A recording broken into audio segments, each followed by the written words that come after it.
Hello students, welcome to study for success. मेरा नाम है कार्तिक तोमर। तो आज हम अपना नया चैप्टर शुरू करने जा रहे हैं जिसका नाम है रिटायरमेंट ऑफ अ पार्टनर। इस एनसीईआरटी के अकॉर्डिंगली इसमें retirement of partner, death of a partner दोनों आता है। अभी हम रिटायरमेंट ऑफ अ पार्टनर सीख रहे हैं। तो बेसिकली अभी जान लेते हैं रिटायरमेंट का मतलब क्या होता है।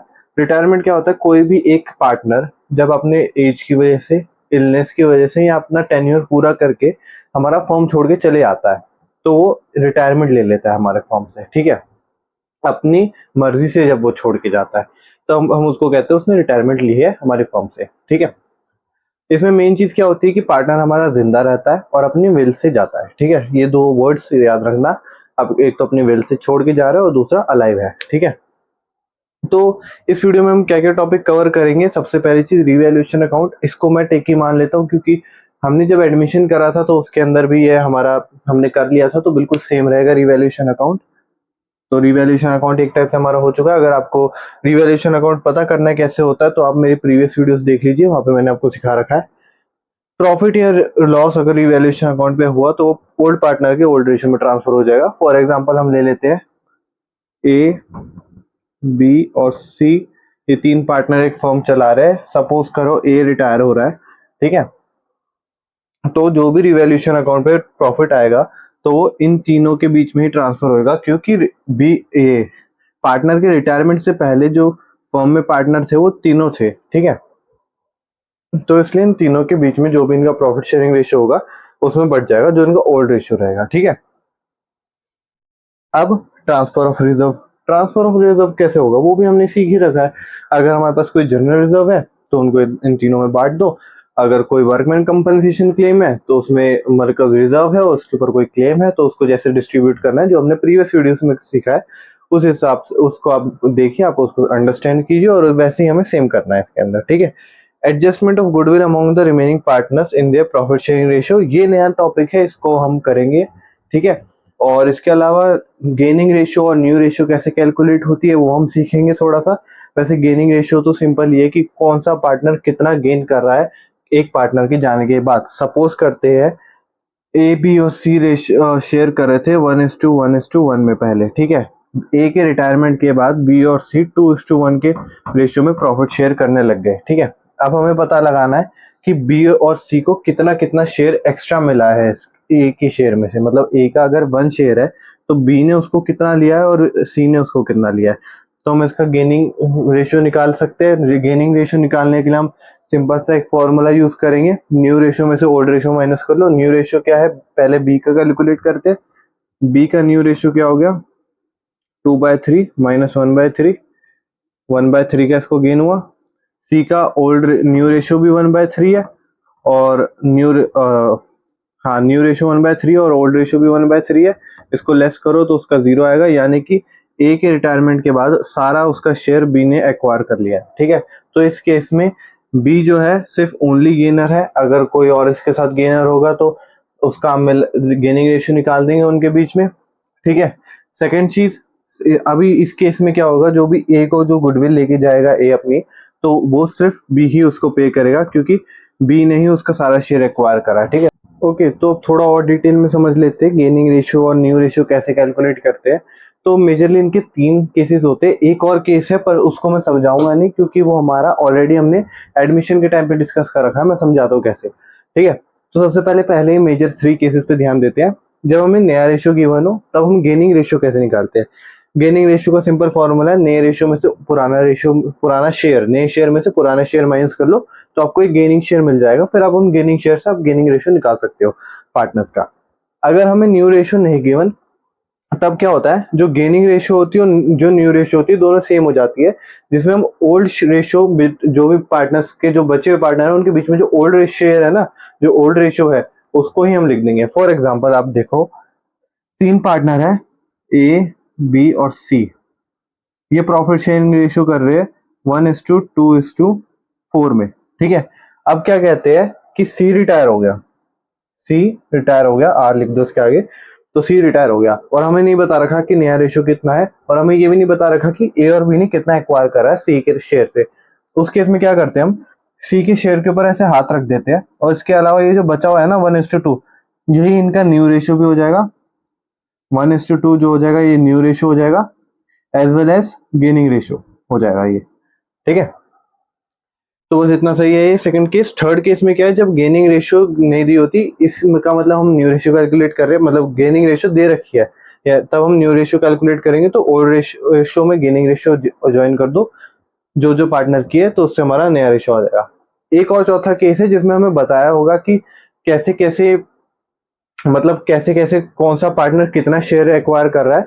वो आपने एडमिशन के टाइम पे भी पढ़ा सेक्रीफाइसिंग पार्टनर में कि कौन सा पार्टनर कितना शेयर अपना सेक्रीफाइस कर रहा है, ठीक है।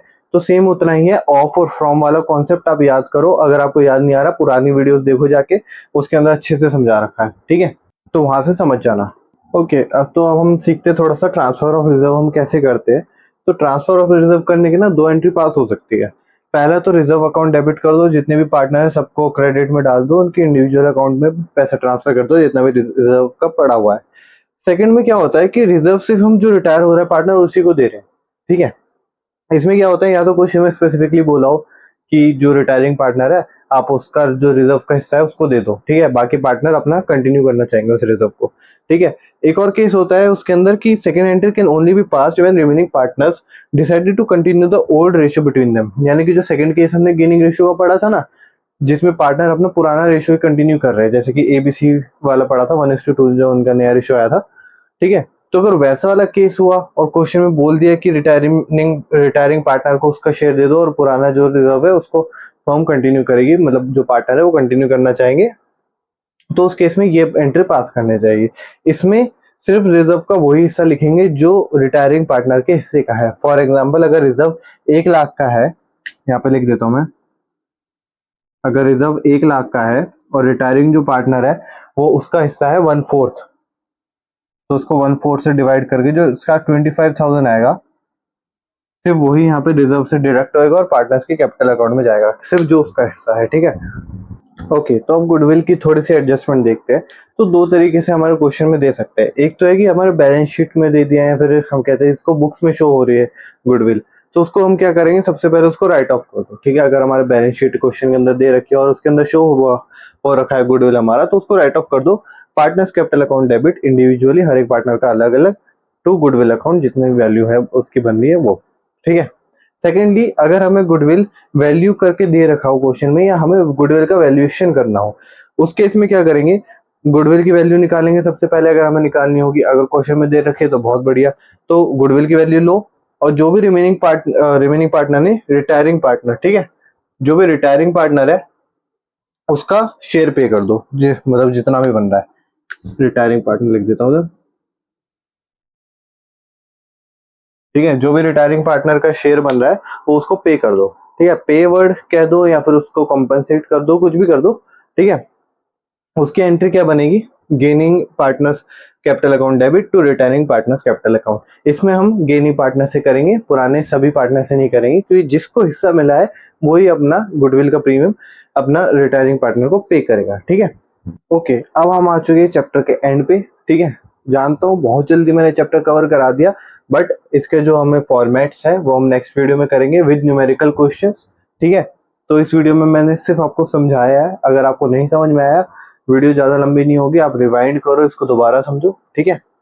सो अब जब फाइनल पेमेंट हम रिटायरिंग पार्टनर को करेंगे तो कैसे करेंगे, अब देखो उसका हमने सारी एडजस्टमेंट कर ली, हमने उसका रिवैल्यूएशन करा, हमने एसेट्स और लायबिलिटीज का जो भी उसका प्रॉफिट आया उसको दिया, जो भी गुडविल का उसका हिस्सा था उसको दिया, जो भी राइट ऑफ में उसको देना था हमने उससे ले लिया, जो भी ट्रांसफर और रिजर्व उसके अकाउंट में करने थे हमने कर दिए, जो भी उसका प्रॉफिट था उसको दिया, लॉस हुआ तो उसकी कैपिटल से निकाल लिया, जो भी था हमने सब एडजस्टमेंट कर दी। अब क्या होता है, अब उसको पेमेंट करनी है, क्योंकि अब वो तो नहीं चाहता ना कि मैं इस फॉर्म में रहूं, तो उसने जो पैसा लगाया था उसको रिटर्न में तो दो अब, क्योंकि हम तो उसी के पैसे से काम कर रहे थे। तो उसमें दो केस आते हैं, हम पेमेंट कैसे करेंगे उसको।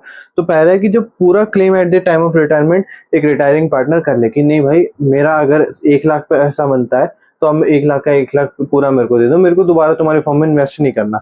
तो उसके लिए retiring partner capital account debit to bank account करके हम एक जनरल एंट्री पास कर देते हैं, जिससे उसका कैपिटल अकाउंट हमेशा के लिए क्लोज हो जाता है, ठीक है। जैसे कि अभी मैंने एग्जांपल दिया कि अगर 1 लाख का उसका बन रहा है तो 1 लाख पूरा उसको दो, ठीक है। बट कभी क्या क्या होता है कि वो कहता है कि when some portion is retained and the other is claimed, यानी कि कुछ पोर्शन वो कहता है कि यार रख लेता हूँ फॉर्म में, बाकी मेरे को दे दो। मतलब अगर वो 1 लाख कमा, 1 लाख का उसका कैपिटल का फाइनल बैलेंस बचा है, तो वो कह रहा है 60,000 मैं फर्म में रखना चाहूंगा और 40,000 में निकालूंगा। अब कोई बंदा अगर फर्म में पार्टनर नहीं है, तो वो अगर फर्म में अपना पैसा जमा करा रहा है, तो वो उस कैपिटल के रूप में तो फर्म रखेगी नहीं इसको। तो कैपिटल क्या करती है, उसके नाम का एक लोन अकाउंट खोल देती है, एक टाइप का क्रेडिटर बन गया वो फर्म के लिए, ठीक है। तो एक loan account, partner retiring partners loan account करके ये एक टाइप की थर्ड पार्टी लाइबिलिटी बन जाती है, ठीक है। कैपिटल हमारी सेकंड पार्टी लाइबिलिटी थी क्योंकि फर्म के अंदर का ही मामला था, ये थर्ड पार्टी लाइबिलिटी बन जाएगी। अब इसको उनको पे करना पड़ेगा विद इंटरेस्ट, ठीक है। इसको हम आगे समझते हैं, ठीक है। पूरा मैं बता देता हूँ कैसे उसका फॉर्मेट बनता है इसी वीडियो के, इसी के अगले में हम रिटायरिंग पार्टनर का पूरा अकाउंट बनाते हैं, उसका फॉर्मेट दिखाता हूँ, क्या क्या चीज उसके अंदर आती है वो दिखाता हूँ। नेक्स्ट पार्ट में हम उसका न्यूमेरिकल क्वेश्चन करेंगे, ठीक है। सो अब क्या होता है ना, अब हम ये भी दे सकते हैं कि हाँ कुछ पोर्शन नहीं, उसने सारा ही फर्म में रिटेन कर लिया। अब सारा फर्म में रिटेन कर लिया एज अ कैपिटल तो हम दिखाएंगे नहीं, तो हम उसको as a retiring partner loan account में उसको सारा पैसा दिखा देंगे, ठीक है। तो चाहे वो कुछ पोर्शन करे, चाहे पूरा पोर्शन करे, पूरा ही अपना जो भी पैसा बन रहा था उसको फर्म में लगाए रखे एज अ लोन, तो उसके लिए हमें एक रिटायरिंग पार्टनर लोन अकाउंट बनाना पड़ता है, ठीक है। ओके, सो ये होता है आपका पार्टनर के, रिटायरिंग पार्टनर के लोन अकाउंट का फॉर्मेट। तो देखते इसको, पहले सबसे पहले डेट आती है, फिर पर्टिकुलर्स, फिर अमाउंट, फिर डेट, पर्टिकुलर्स, अमाउंट। अब देखो इसमें ना डेट का सबसे इंपॉर्टेंट खेल है, ठीक है। अब पार्टनर जनरली क्वेश्चन में आपको या तो फाइनेंशियल ईयर के स्टार्टिंग में रिटायरमेंट होता हुआ दिखेगा उसका, या फाइनेंशियल ईयर के एंड में उसकी रिटायरमेंट होती हुई दिखेगी। जनरली बहुत रेयर केस है कि आपको क्वेश्चन में दे दे कि साल के बीच में या किसी पर्टिकुलर डेट पे, पर्टिकुलर डेट और वो भी साल के बीच में ना आए, ना किसी क्वार्टर के बीच में आए, तो बहुत ज्यादा रेयर चांस है, ठीक है। तो अगर उस टाइप का क्वेश्चन आ गया तो उसको अपनी किस्मत खराब ही समझना और फिर अटेम्प्ट करना। तो उस केस में हमें क्या करना होता है, जो इंटरेस्ट होता है, अगर हमें कोई पर्टिकुलर डेट पे दे रखा है, ठीक है, साल के बीच में दे रखा है, तो हमें इंटरेस्ट उस हिसाब से लगाना है। फॉर एग्जांपल अगर 6 महीने साल के बीच में रिटायरमेंट हुआ है, तो हमें सिर्फ उसको 6 महीने का इंटरेस्ट देना पड़ेगा सबसे, ठीक है। 6 महीने का इंटरेस्ट देना पड़ेगा। बट इसमें मैंने क्या लिया है केस में कि साल की स्टार्टिंग में रिटायरमेंट हो गया उसका पार्टनर का 2021 के 1 अप्रैल पे, तो 31 मार्च 2022 को उसको 1 साल का इंटरेस्ट मिलेगा, ठीक है। तो इसका ध्यान रखना। अब क्या होता है ना, इस साइड पे जो आती है क्रेडिट साइड पे, वो सारी चीज आती है जो उसके पार्टनर के लोन के अमाउंट को बढ़ाती है, जो फर्म को देनी पड़ती है, ठीक है। मतलब फर्म को देनी मतलब जो पार्टनर के लोन के अकाउंट को बढ़ाती है, अमाउंट को बढ़ाती है। और जब हम उसका पेमेंट करते हैं तो हम उसको टू बैंक लिख देते हैं डेबिट साइड पे, ठीक है। अब इसमें क्या होता है कि पार्टनर एक बारी में सारा तो हम देंगे नहीं। अब इसको पार्टनर बोलता है कि आप मेरे को 2 इंस्टॉलमेंट या 3 इंस्टॉलमेंट या नंबर ऑफ इतनी नंबर ऑफ इंस्टॉलमेंट में आप इसको मेरे को पे कर दीजिए। अब इंस्टॉलमेंट क्या होता है, इंस्टॉलमेंट होता है किस्त। आपने ईएमआई वर्ड सुना होगा, ठीक है, वो भी इंस्टॉलमेंट होती है। आप किसी चीज को अगर किसी से ले रहे हो और आप कह रहे हो मैं इसका पार्ट पेमेंट करूंगा, उसी को हम इंस्टॉलमेंट कहते हैं इंग्लिश में, उसी को हम हिंदी में किस्त कहते हैं, ठीक है। तो ये लिख रखा है मैंने इंस्टॉलमेंट की स्पेलिंग। अब पार्टनर क्या होगा कि इस केस में मैंने लिया, पार्टनर कह रहा है मेरे को 2 इंस्टॉलमेंट में आप पेमेंट कर दो मेरे अमाउंट की। तो हम सबसे पहले लिखेंगे by retiring partners capital account credit side पे, जिस डेट पे वो रिटायर हुआ है, ठीक है, टू, और जितना भी उसका फिर साल का एंड में जाएंगे क्योंकि साल की स्टार्टिंग में हुआ, फिर जो फाइनेंशियल ईयर है उसको एंड करेंगे जो चल रहा है। तो हमारा 2022 31 मार्च में अगर वो रिटायर हो रहा है, तो हम उसको पूरे साल का इंटरेस्ट कैलकुलेट करके देंगे। और इंटरेस्ट कैलकुलेट कर दिया, अब उसका कैपिटल अकाउंट में जितना उसका वैल्यू बनी थी उसमें जोड़ा, और जितना उसको इस साल पे करना है, फॉर एग्जांपल पहली किस्त पे करेंगे तो इस साल की जो उसकी इंस्टॉलमेंट है प्लस जो इस साल पे उसको इंटरेस्ट मिला है, ये वाला इंटरेस्ट इसका आधा होगा, ठीक है। मतलब जितना भी उसका इस साल का इंटरेस्ट बन रहा है सिर्फ वो पे करेंगे, और उसकी जो किस्त है वो पे करेंगे। तो टू बैंक करके जो उसका अमाउंट है उसको पे कर दो, और जो बचा बैलेंसिंग फिगर उसको बैलेंस सीडी में डालो इधर, और अगले साल 2022 के 1 अप्रैल में उसको बाय बैलेंस सीडी करके यहाँ पे ओपनिंग बैलेंस हो जाएगा। और जितना भी उसका रिमेनिंग इंटरेस्ट है वो चार्ज करो, और जो उसका बैंक अकाउंट में बैलेंस जितना भी उसको पे करना होगा उसको दे दो। मैंने इसमें दो इंस्टॉलमेंट में लिया है। अब इंस्टॉलमेंट कैसे कैलकुलेट करते हैं, जो पार्टनर की कैपिटल है ना, रिटायरिंग पार्टनर की कैपिटल जो बची है, यहाँ पे लिख देता हूँ retiring partners capital divide by जितनी इंस्टॉलमेंट में, वो खुद क्वेश्चन में बोल देगा कितनी इंस्टॉलमेंट में आपको पे करनी है, नंबर ऑफ इंस्टॉलमेंट।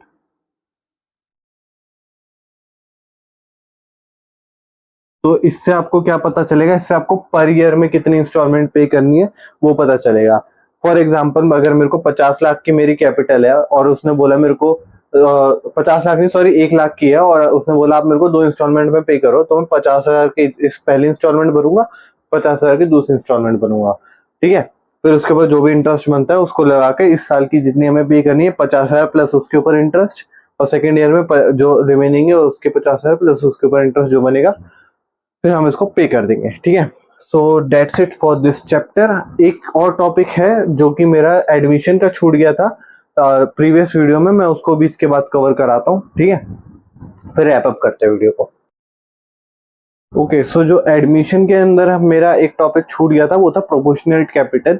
इसमें क्या होता है कि हमें क्वेश्चन में गिवन होता है कि जो नया पार्टनर आ रहा है वो एक प्रोपोर्शनेट कैपिटल लाएगा अपने शेयर का। तो उस केस में हमें क्या करना होता है, हमें देखना पड़ता है कि जो हमारे ओल्ड पार्टनर्स है उनकी कितनी कैपिटल कॉन्ट्रीब्यूटेड है। ठीक है, अब देखो, ध्यान से देखो, फॉर एग्जाम्पल फर्म की कैपिटल ओल्ड कैपिटल जो थी वो 100% थी। ठीक है, 100% फर्म में किसी दो पार्टनर ने, फॉर एग्जांपल ए और बी ने अपना इन्वेस्टमेंट कर रखी है, ए और बी ने, ए इज टू बी, इन्होंने कर रखी है 1:2 में। ठीक है, और इन्होंने फर्म का 100% ओनरशिप ले रखी है।